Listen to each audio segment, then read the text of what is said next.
Out. Welcome to Olive Live Learn Thrive. This is usually the program on Wednesday, but this time we're hosting it on Thursday because our guest Phyllis Ayman had a holiday yesterday on Wednesday, and we were able to make an adjustment in schedule. And yesterday, as some of you might remember, we had the tea with Rubina and a wonderful, wonderful conversation where we collected many ideas from Oliver's for future projects, namely revenue generating projects that also serve the seniors. On Senior Matters today, we're going to have a conversation that's very relevant to us getting older, to the community getting older, and that is the topic of aging in place.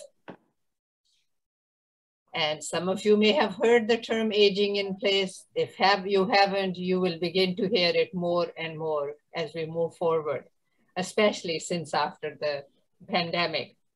CDC's definition for aging in place is the ability to live in one's own home and community safely, independently, and comfortably, regardless of age, income, or ability level.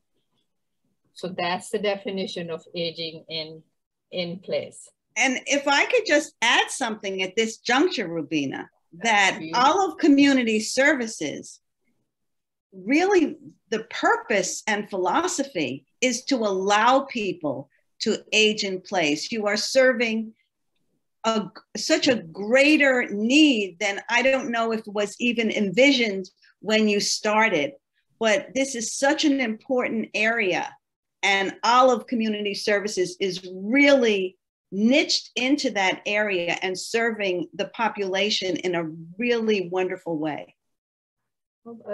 We thank you for that reflection, Phyllis. I didn't do the introductions. We went directly into our program, but for those who would be listening to the recorded program, so let's do a brief introduction. So I apologize. I'm Rubina Chaudhary. I'm president and one of the founders of Olive Community Services. And my guest is Phyllis Ayman, Phyllis Ayman and Associates. Phyllis is a visionary, a pioneer in the area of advocacy on behalf of elders. She's written 3 books and she's in the process of writing 4th book. She and I co-hosted a radio show that became a podcast.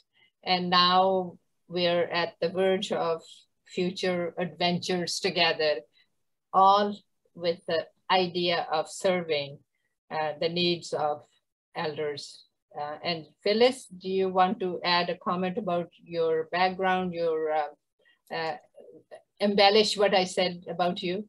No, I'll just say that beyond that, I've worked in the field of elder care for over 45 years because I'm a speech and language pathologist and I've worked in over 50 nursing homes. So I certainly have experience, on the ground experience, working with thousands of people, families and residents in nursing homes. But beyond that, I help families with their decisions for care and also mediate, because sometimes there are disagreements in families about which direction to go.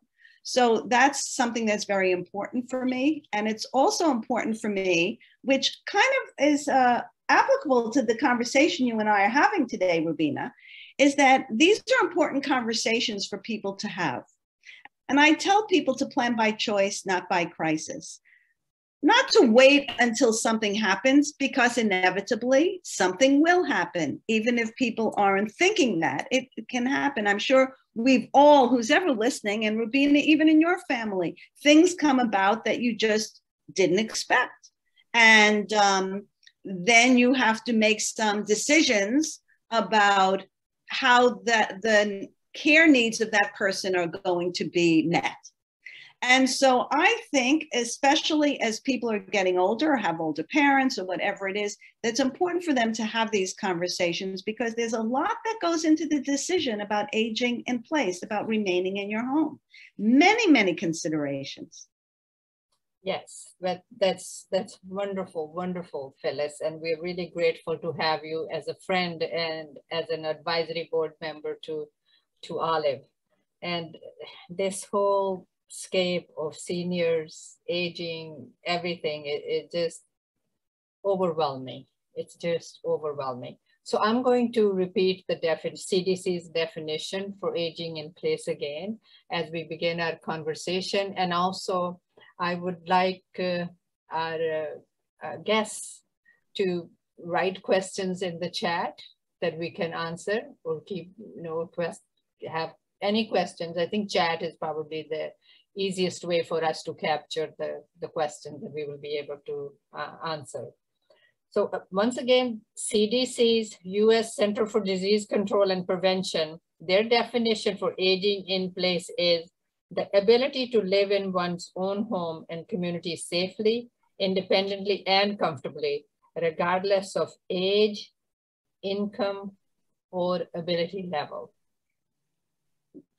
Phyllis? I was just going to say something at this juncture, that we're really at the precipice in our society of having 5 generations that are really alive. And there's so much that,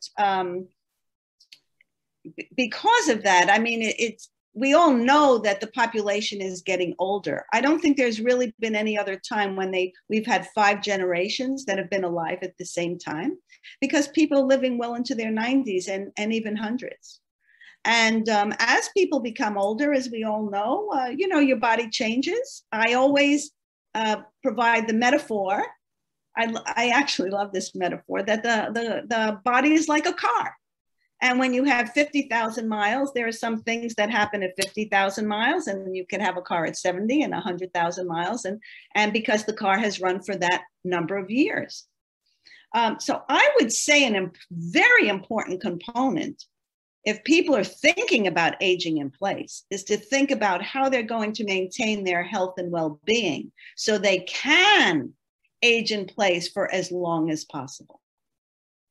And of course, there are many considerations that go into that, whether it's movement, nutrition, mental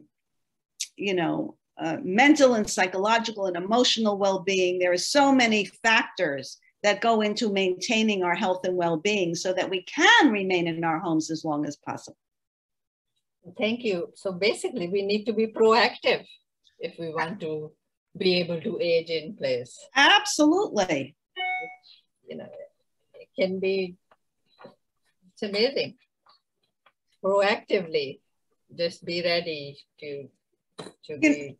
Along those lines, Rubina, we will talk more about aging in place and what it encompasses. But towards that end, that I have this word that I've trademarked, empathy, which is the basis of a self-care commitment letter, which is has to do with being present and active and thankful, because that involves gratitude, and healthy. And healthy involves nutrition and mental well-being as well. And so I have this framework that goes along with it, which I know we really didn't talk about delving into this area, but I thought of it as we were talking, that really the components of that are mindfulness and exercise and nutrition and appreciation and spirituality, that all of that goes into maintaining health and well-being. Yes, and once we're healthy and we can take care of ourselves, then we have better opportunities to age in place. Correct. And there are surveys of all kinds, and one of the surveys says that 90% of the people, when they're asked, where would you like to age? They say they'd like to age in place.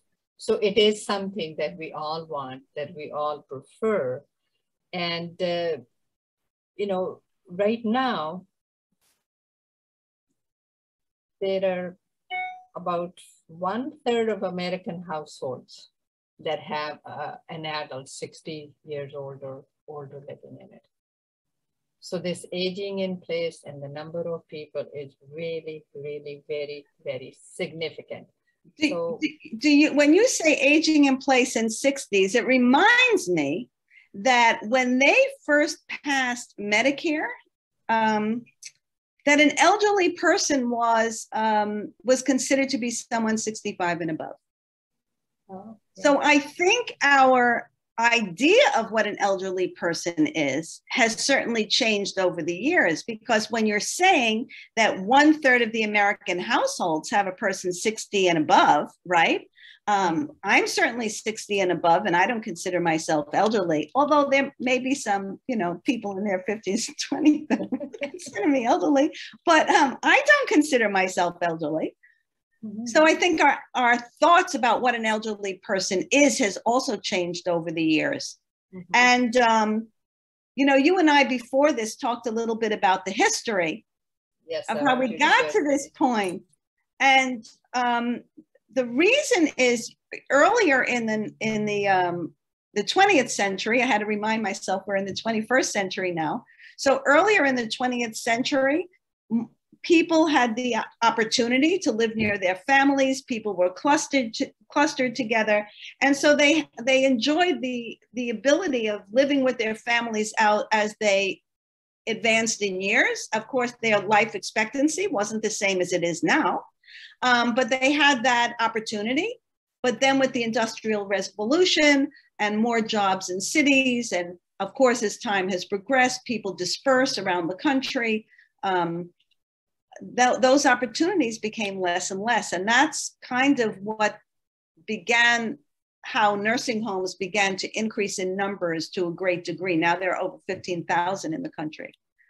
And COVID, as you talked about in the beginning, you know, COVID really highlighted the ills of nursing homes that we knew for years. So more people are even thinking about aging in place than they had before. Mm-hmm. It's becoming more of a need now. Correct. Just from you know, the safety perspective as well. That's wonderful.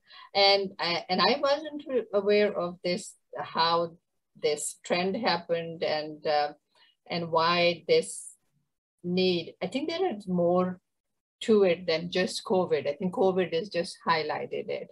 And Phyllis, there are some initiatives that are being talked about even at Medicare level, how the reimbursement is happening.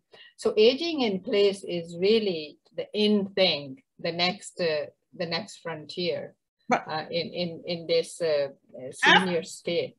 Absolutely, I love that. You kind of coined that term in our last discussion, SeniorScape. I love that.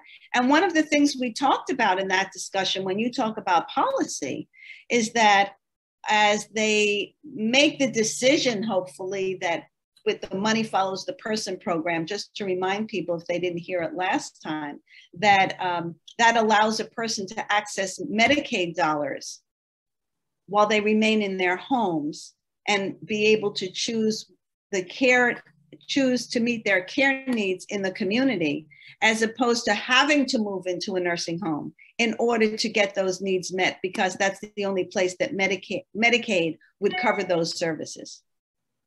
So that's a very important initiative that's happening right now. And where is that? Are you following that? It's still in the like discussion stages. Okay. I think New York is doing more of it. It's going to, I believe it's going to have to, Medicaid is a state-run program. So as we know, there are some states that haven't expanded Medicaid. There are some states that have.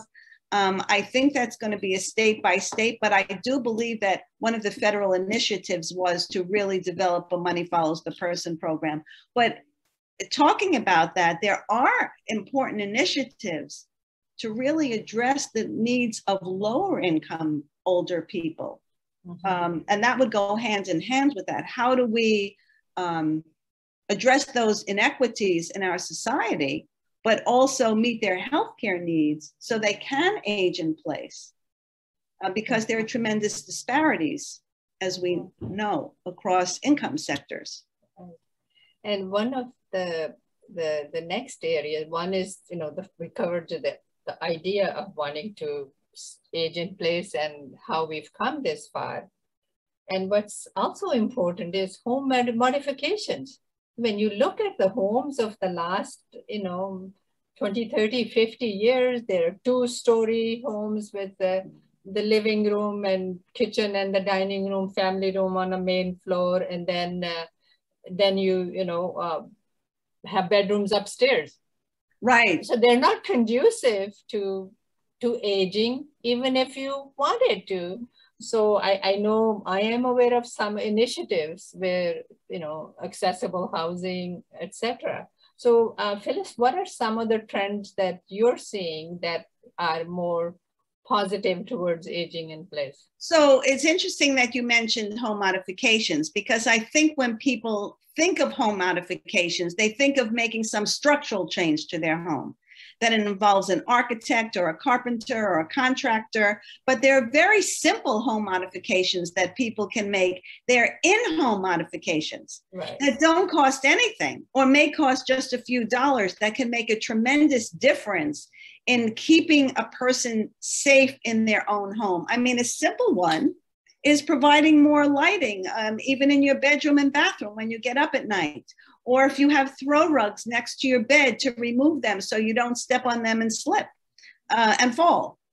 Those are I have another one that's one of my favorites, which is that if people have a microwave above their stove, and let's say they have a cane, and there are plenty of people who can live in their home and have a cane or even a walker, but it's hard to maintain your balance if you're trying to open a microwave that's above your head and then also have to take out your plate or whatever. So a small modification like purchasing an on-the-counter microwave can be a tremendous solution to that problem.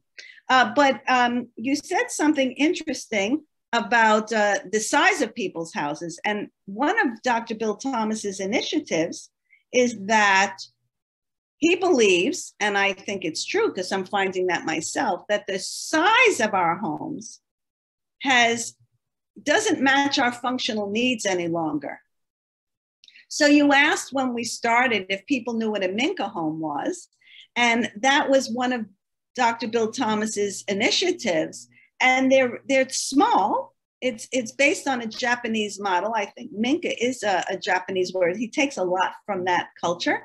And they're small homes that a person can live in, that are functional, that meets their functional needs, where they can move around safely, have ample room, and remain there for longer periods of time.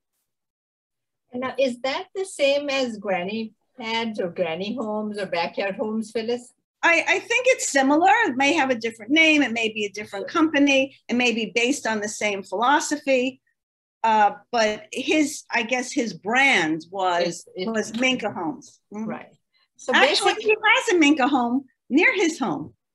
Okay. So basically, it's something that you could even put in your backyard of a home, and the modifications you can make modifications as you age. So it's designed that it can support your access needs as you age. And the nicest thing about that is, like you say, if a person has large enough property and can have a Minka home or granny pad, whatever you want to, whichever direction you go on their property. So the family really can be close to the person without, let's say, making a home modification, where you have to expand the home or change the living quarters inside. Or also sometimes it's difficult to have an older person merging with the family, depending on the age of the not only the adults, but also the age of the children. But here now a person can be right on their property, just a few steps away. And that could be a wonderful alternative. Phyllis, we have a question. What about home modifications when living in an apartment? Needs to adopt ways for bathing when senior has limited ability to physically move from one place to another? That's a great question. It depends on whether the apartment is a rental apartment or it's an apartment that a person owns. If it's an apartment that a person owns, obviously, then they can make certain modifications. They can walk-in showers or tubs. They can have elevated toilet seats, things of that nature. Grab bars in the shower or in the tub. Handheld shower versus the... Correct. You could have a tub chair or a shower chair. Well, that isn't really a modification. You could purchase that if you have, even if you're renting an apartment. But if it's in a rental, you'd have to check with the landlord, obviously, to see if there are any of these modifications you can make, like a... Now, if you didn't want to get a raised toilet seat, there is an apparatus that you can get that kind of raises the toilet seat. It's a, I'd call it a device, so that you're actually sitting above the toilet seat on a toilet seat, so you don't have to physically raise the toilet seat. So there are things that you can do even if you're living in an apartment. Oh, great, thank you very much. Any other questions about, like, the home modification? They don't have to be big things. No, they don't have to be big things. Simple things as Phyllis says. Lighting switches that you can read, easily, just non-skid flooring, not or the shiny tiles. Right. You can put another suggestion I would have is putting these strips in the rather than having a bath mat, which it gets sometimes can get slippery, to have these non-skid strips that you could put in the shower, so that when you step on it, you're on more secure ground, because most of the accidents in the home occur in the bathroom, and it occurs when people fall and break their hips. And the area rugs also are very dangerous for elderly people. That's what we had, when my mother-in-law was living with us, we had modified our house for her, her room and bathroom and the family area where she used to visit often. We had we have two steps in the family room. So we built a ramp. And built a ramp and carpeted that. On camera? My camera is off. Oh, okay. Yes. If it's by design off, fine, but you were on camera earlier, yes. Yeah, okay. Yeah. So that was very helpful. And then we had this rail in the family room, so she would kind of hold on to the rail and walk on the ramp. And the kids were little, so they had a very good time. I mean, had fun with that ramp. Right. Yeah, and the bathrooms, elevated, toilets, and we replaced a lot of things when she was with us, and it really, really helped her. The area rugs were the first thing one has to remove. People fall and trip over with the area rugs. Right. Yeah. Absolutely. And, another thing I want to say is that, and Shameen, it's great that your family was able to have your mother live with you. But there sometimes does come a point when people do have to move into a different kind of care situation, and that's not an easy decision for people to make. I was just with my daughter, and she was telling me that her husband's partner's wife's father, so it's her husband's partner's father-in-law, had a stroke. He was in rehab. Of course, she wanted him to be with her. And so she took him back to her home. And after a short period of time, they just realized that his care needs were so intense that they had no choice but to move him back to a different kind of living situation. But these are very difficult decisions for people to make. Now, I'm sure they didn't expect him to have a stroke either. They described him as being a healthy man most of his life. And so that's why these decisions are important, because they're also often familial obligations and guilt and religious and cultural and community and all kinds of things that come into play. So this is why, I had a conversation with somebody several years ago. She was the regional vice president of an assisted living community where I live, but she was the regional. And she told me a story about her sister who was caring for their mother in Florida. And her mother's care needs started to increase, and it was very difficult for the gal. She was a single woman, and she was doing her best to maintain her job and care for her mother. And so her sister, who was in this industry, right? They tried as best as they could. And she finally said to her, it might be time for mom to move into another kind of living environment because this is too much for you. And what she said was, I promised dad before he died that I would never do that. So these are these kinds of things people hold deep inside them. And, then there's guilt associated with it. That's why it's so important to have these discussions. The reality of what could happen, not that it will happen, but the reality of what could happen, because I talk about this very often, Rubina, and I talk about it with you. Yes. Where it starts and where it progresses to, people have no idea. And you've experienced this yourself. We've had many personal conversations about this, that you just don't know. You can't imagine it. And then you don't really want to have to be making decisions at that point. So it's good if everybody could have a conversation about this up front. Yes, that's very, very true. Phyllis, we have another question that's going to lead us into the next topic, which is resources in the community. And the question is, are there any government funds seniors can access for home modifications? Oh, that's a good question. That I'm not 100% sure about, but I can tell you, going back to my somebody that I know, that they're dealing with a situation with a parent, and they called their local area on aging and told me they got wonderful, wonderful information about how they can make modifications to their living arrangement with the funds that are available, which would maybe give them access to funds that would allow them to make some home modifications. Do you know what I mean? Did that come across clearly? I'm not quite sure. Yeah, I think the takeaway for us is, the question came from Safiya, is that there probably are, but we need to have an initiative within Olive where we research that, and then we'd be able to, as a community organization, share it with the people. That's a good idea. Because I'm sure there are some programs that exist. I've seen some grants where during COVID, there was some grant funding for helping seniors with air conditioners and this. So right. I think there is something in there, and we need to find out what that is. So let's make a note of it. I would say also that it might vary from state to state. Right. Mm-hmm.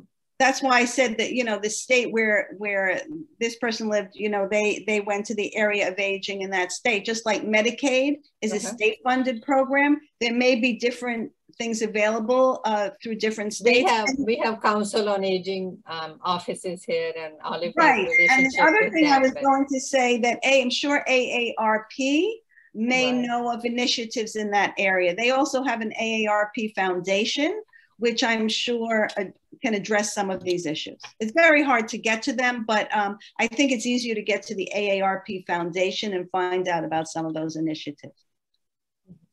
So we don't know, but we have to find out together. That's a great question. Excellent, excellent question. So as we're looking at resources in the community,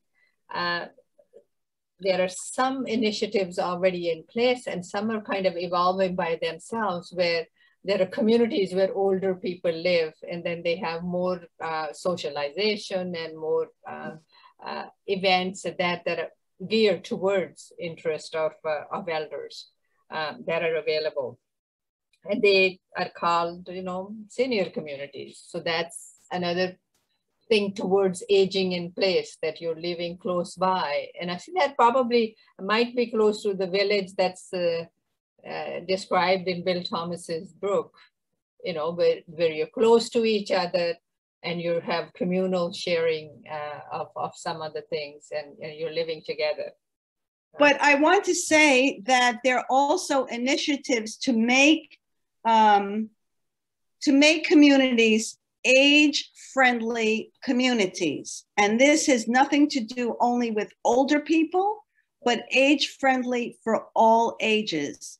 And I know where I live in Costco, which is a locale of Greenwich, Connecticut, they recently went through and the main street, at least, the main shopping street, all of the sidewalks where you would cross this, all of the crosswalks, they've changed all of the crosswalks so that there's kind of like a ramp kind of structure, so that if a person has a wheelchair, it also has some texture to it, so it's not, it's kind of skid proof, so it, prevents slipping on every corner in every intersection.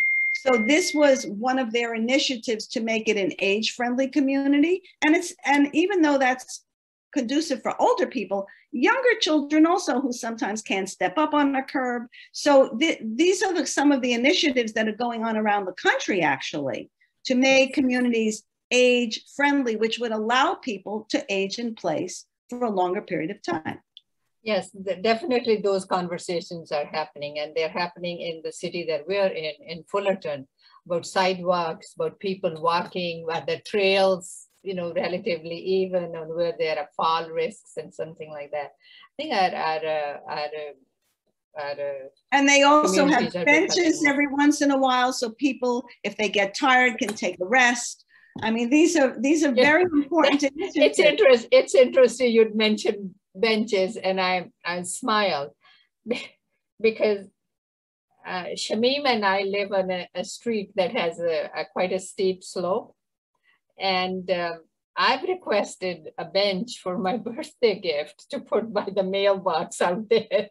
So I don't know which birthday or when that would happen, but I have put out to the universe to have a bench somewhere along our walkway, so that there is a place to sit, because it is a fair distance, and she and I walk and we see people walking. It would be good to have. And then we went on a side street one time, and there was a house with a bench in front. Well, there you go. And I think it would encourage people, by the way, to become more active and do more walking if they knew at the beginning stages, when they may not have the strength or the endurance to walk that whole distance, right, that part of the way they could sit and rest before they resume their walk. And then on the way back, they could sit and rest, or I don't know how, long that stretch is, but they might even need 2 benches, but this could encourage people to become more active. Mm-hmm. Yes, it could. So Shamim, we have a project. Benches along our street. Yeah, we always talked about it during our walk. So yes, we have always talked about it, and it will happen. So those are some of the resources in the community. Communities are waking up to it. There are like transit-oriented developments. There are developments that are closer to other facilities that are available. And definitely there's initiatives in California right now for affordable housing as well. So I think it's coming from all areas, and everybody's becoming aware of it. I know for the Governor's Commission on Aging in place is being talked about, very, very strategically. And I just learned that the new aging, master plan for the last 10 years has been released, but I haven't seen a copy yet. That would be interesting. I'd be interested to see that, to be honest. I haven't Googled it yet. I know we used the one from before for a lot of Olive statistics and that. So we will, we'll have to Google it and see if it is online. But I know it has been prepared and released. So as there are more people who are going to be aging in place, there will be a greater need for programs like Olive Community Services, not only in California, but around the country. It's interesting you keep on mentioning Olive, because I think we really are at the cutting edge at this point, not only in the immediate communities we serve, but globally. Yeah. So the next challenge or area is the technology. How is technology being applied? How technology can support aging in place? And some of that we've talked about several times before on our podcasts and our programs, and that's in the areas of communication. As Phyllis, you talk about technology for a second. Well, there are different. How is technology helping aging in place? There are different companies that have different aspects of technology. One is on the caregiver side, but there are other ones that there's one that I know of that where it helps not only the person to remain in their home safely, but it helps their loved ones be able to determine if there's a change in behavior, or if a person opens a door unexpectedly at 2 o'clock in the morning, or if they see that the person is going to the bathroom 20 times a day, which could be indicative of a urinary tract infection, which is something not unusual in older people. So there are technologies that can detect movements in a house. It's not like spying, but to determine if there's a change of behavior, which could be something that would be cause for concern. So that would kind of head off something more serious in the future. Of course, we all know that Alexa can set up timers for taking medication and other reminders, doctor's appointments. There are all kinds of initiatives around Alexa. There's engagement technology. So Rubina, of course, we both know Jack York of IN2L, which would allow people to use engagement technology so that they stay connected, not only with the world, but with the things they enjoy. So they're not just sitting idle, because that's not a great situation for remaining cognitively alert and active. So that's another wonderful technology. There's actually one that I found out about recently. I actually interviewed Gordon Anderson. He's from the UK. I interviewed him on the podcast, and he has a wonderful app for people with dementia. And this app makes it easier for a caregiver to take care of a person with dementia who's having some challenges around activities of daily living, complete those activities. And if they could do so in a way that's less confrontational and less resistive, then that would help that person remain in home for a longer period of time. There's also Dan Cohn's Right to Music, which really helps people engage with the music that they love and makes them more responsive and more interactive and more willing to participate in activities, which could also, as conditions progress, allow a person to remain in their home for a longer period of time. Thank you, Phyllis. And the next area we'll look at is, some of the stages of aging in place. One is aging in place without urgent needs, as that's where we all wish that we will be. We're healthy, we're independent, and we're able to take care of our needs, and don't have any mobility issues. We're well. The second is aging in place with progressive condition-based needs. That's the group that's made of some of the conditions that just happen, diabetes, lung disease, that need more support. And then the third one is where you have some traumatic change, where you need more support. And what are some of the careers, what are some of the opportunities, and what are some of the services that are coming up and becoming, and we're aware of one big one from recently, to address this senior-scape needs of aging in place. Well, I would say that we kind of talked about that a little bit when I said that people's care needs generally progress, because depends on, well, it could be age related. So when a person is 70, they may be fine, and 80, they may be weaker, and 90, maybe more so, and even 100, although that isn't always the case. I've known people who were 90 and 100 and over who really didn't have any care needs. And I've heard many stories about that, and I've witnessed it. But just as I said, in all likelihood, people's care needs increase. Now, there could be an abrupt change, which is like a stroke or a heart attack or something. You know, I mentioned my daughter's husband's partner's father-in-law. So there are abrupt changes, and then there are abrupt changes that are passing, like maybe a broken hip or broken, knee or shoulder. And then there are those that are planned. So if a person needs a hip replacement or a knee replacement, but they prefer to remain at home to receive their care and rehabilitation rather than going to a short-term rehabilitation in a nursing home, that would probably be preferable. And I think more and more people are going to do that, because 40% of all people, Medicare beneficiaries that enter a nursing home, experience some kind of harm within 15 to 30 days. And a good percentage of that time, the harm is preventable. And some of it is serious or fatal harm. So I think that there's going to be more of an inclination for, even as people make decisions that are for surgery, that are going to put them in a situation where they need care, they may be thinking of how can they meet those needs in their home. Mm-hmm. And some of the ways that those needs are being met is through home care agencies. Correct. Home support, like we have the Olive Friends program. Mm-hmm. Right.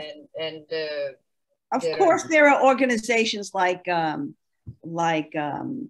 Instead and Angels and all of, and by the way, in my state of Connecticut alone, there are over 1,800 home care agencies. I mean, Connecticut is a pretty small state. When I first found that out, I was in shock. And those were two owners of home care agencies who told me that. So they must know what they're talking about. So the competition for home care is really tremendous. There are over 406 or 420 of them, 420,000 of them, over 400,000 of them across the country. So as people want to remain in their home for longer periods of time, I'm sure that number is going to grow. But when you talk about career opportunities, those home care agencies are going to need more people to care for the people who are going to want to remain in their home for care. Mm-hmm. So those are tremendous care opportunities. And I think what's great about Home Instead is the training program that they have, which really is remarkable in terms of what they've been able to achieve. I have to say, I unfortunately know of several home care agencies. It's not really regulated, and where that isn't the case. So I think that when people look into home care agencies, they really have to look into the training and the personnel that is working for that agency to make sure that their loved one is going to get the best care possible.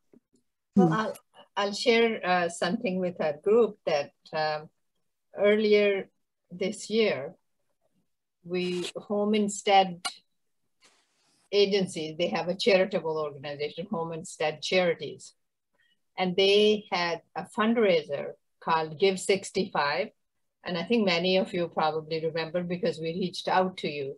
And it is to have a national effort to help small organizations like Olive that are supporting seniors and causes for seniors to help raise funds on the internet, the cloud fundraising. And we were very fortunate to participate in that.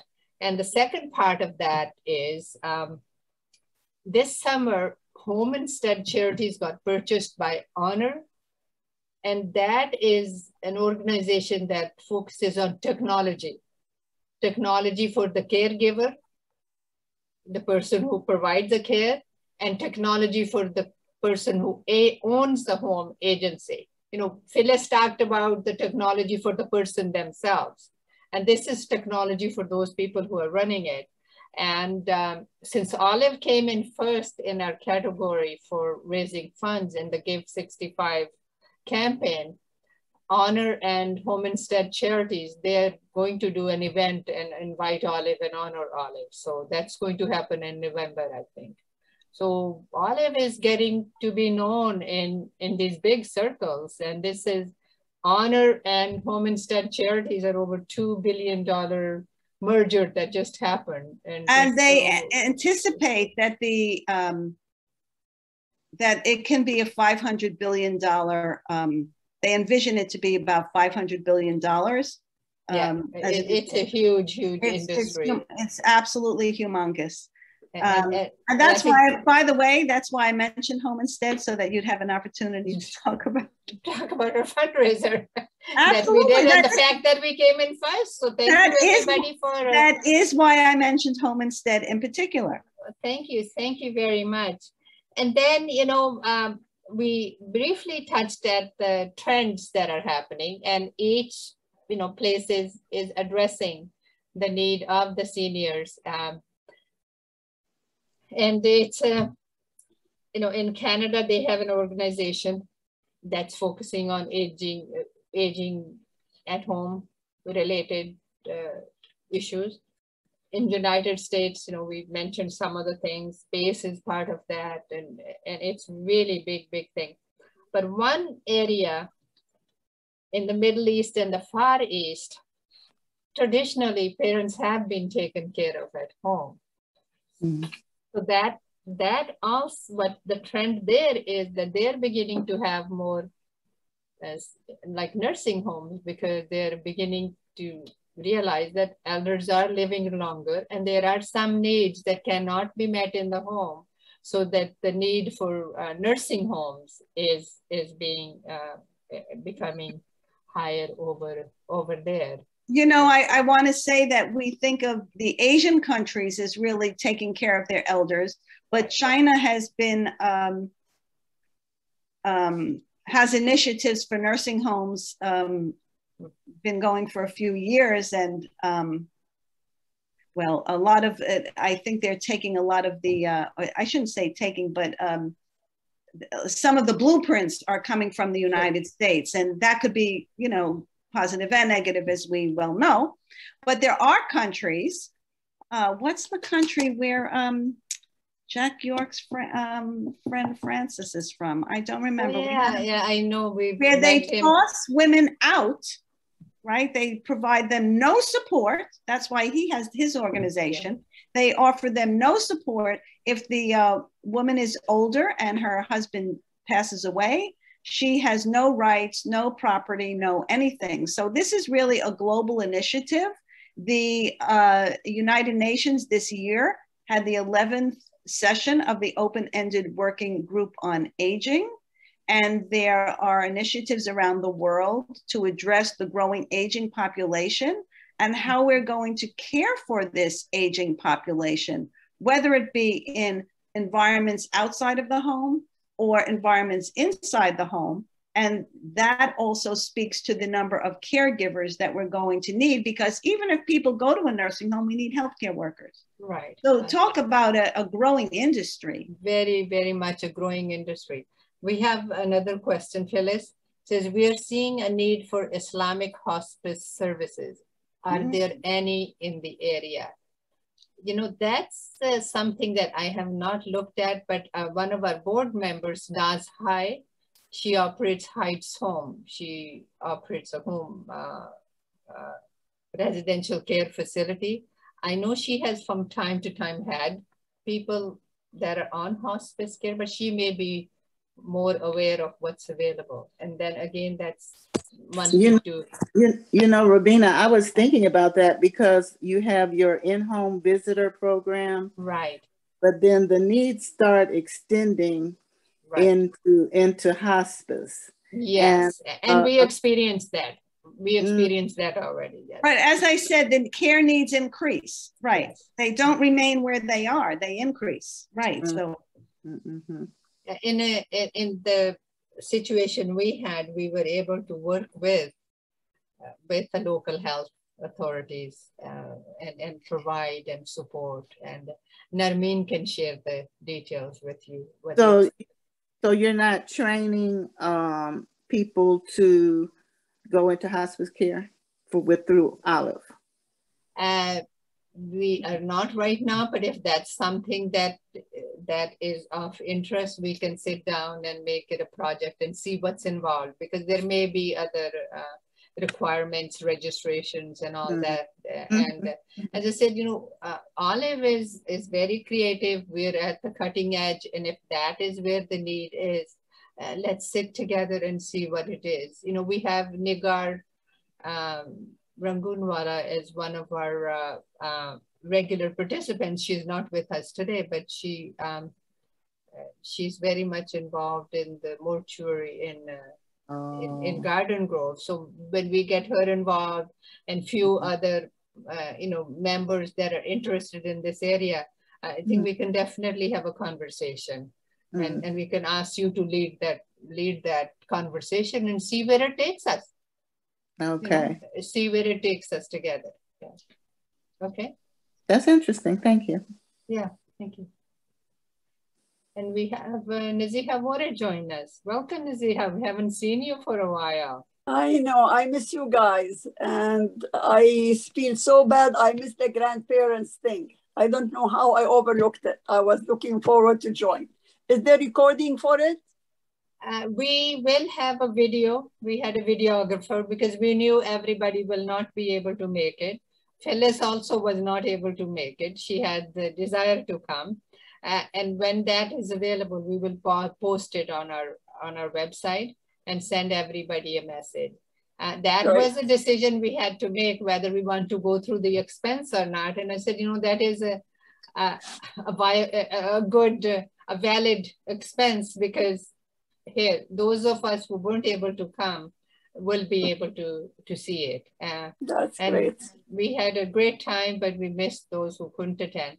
But we are coming to the end of our program, and we are now starting in-person programming on Tuesday and Thursday. And I think that detail is being published on our website, and it'll be on the online chats as well. 10:30 a.m. to 2:30 p.m. on Tuesday as well as Thursday. Wednesdays, we will start the online conversation, learning, educational programs, etc. But we are beginning our normal programming and expanding it at Olive Base. So with that, I think we have used up our time wisely. And Phyllis, unless there's a last comment or another question, then we will call it a day. No, I think we covered quite a bit, and down the road we may go into some of these areas in more depth. Sure. But I think this was a great introduction to the conversation. I think we added some valuable information for people to at least think about. Right. Thank you. Thank you very much. Again, this was a cursory review of what it means to age in place. Thank you very much. And we look forward to seeing you next. Bye, everybody. Tuesday, Wednesday, and Thursday, and then at the Olive Base the following week in October. Thank you.